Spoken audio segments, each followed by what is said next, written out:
commençait trop tard. Certains frappaient le bois de l'arche avec désespoir. D'autres, à genoux dans la boue, suppliaient le ciel en larmes. Mais Noé ne pouvait pas ouvrir, car ce n'était plus sa décision. La porte avait été fermée par Dieu.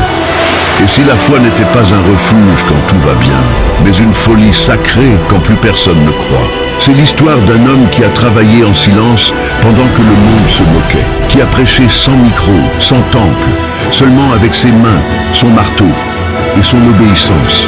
Pendant 120 ans, chaque coup sur le bois était un avertissement. Chaque planche insérée dans la structure était une parole prophétique, mais personne n'écoutait. De la pluie, disait-il, un déluge? Ne sois pas ridicule, il n'a jamais plu, et pourtant, il a plu. Et lorsque la terre a commencé à trembler et que les rivières ont débordé, il n'y avait plus de temps pour changer. Aujourd'hui, tu vas découvrir des détails que presque personne ne mentionne. Comment Noé a construit l'arche sans aide humaine, quels matériaux il a utilisés et ce qu'il signifiait.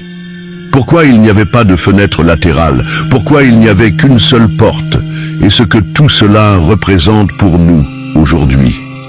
Car l'arche n'était pas seulement un refuge, c'était une ligne invisible entre la foi et le jugement, entre ceux qui ont fait confiance et ceux qui ont ri. Ce contenu est gratuit, mais l'impact qu'il peut avoir est immense. Si ce message touche ton cœur, rends avec un geste simple. Abonne-toi à la chaîne et active les notifications. Ainsi, tu nous aides à transmettre cette connaissance biblique à plus de personnes. Aujourd'hui, le son de la pluie n'est pas physique, mais le ciel parle encore. Est-ce que tu écoutes? Le monde n'a pas toujours été tel que nous le connaissons. Il fut un temps où la terre fleurissait sous la bénédiction de son Créateur. Les rivières chantaient, les champs donnèrent des fruits, et l'homme marchait en paix avec Dieu. Mais cette harmonie fut brisée. Ce qui avait commencé par une désobéissance dans un jardin se transforma en une épidémie de corruption sur toute la terre. Les générations passèrent. Adam et Ève n'étaient deux plus, mais leur héritage de péché s'était multiplié. L'humanité, qui avait été formée avec amour et intention, se vautrait désormais dans la violence, la convoitise et l'idolâtrie.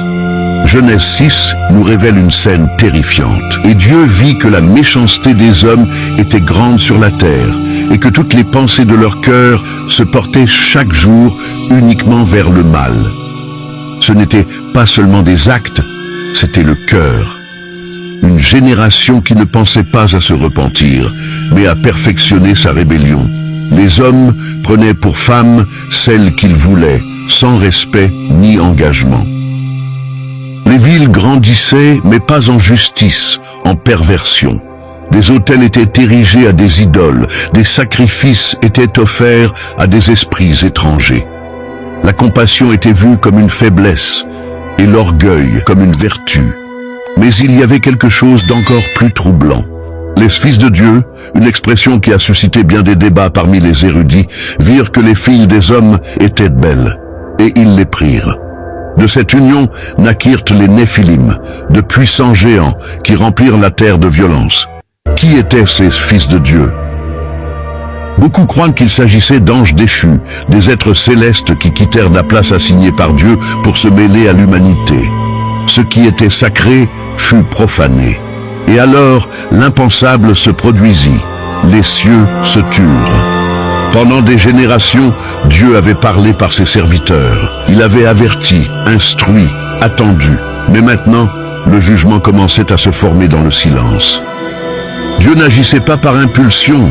Il observait jour après jour, année après année. Il laissa du temps. Il donna des occasions. Mais ce qu'il vit, c'était un schéma immuable. Corruption, perversion, orgueil. Et alors, l'Écriture nous montre l'une des phrases les plus tristes de toute la Bible. Et il fut affligé dans son cœur. Dieu ressentit de la douleur.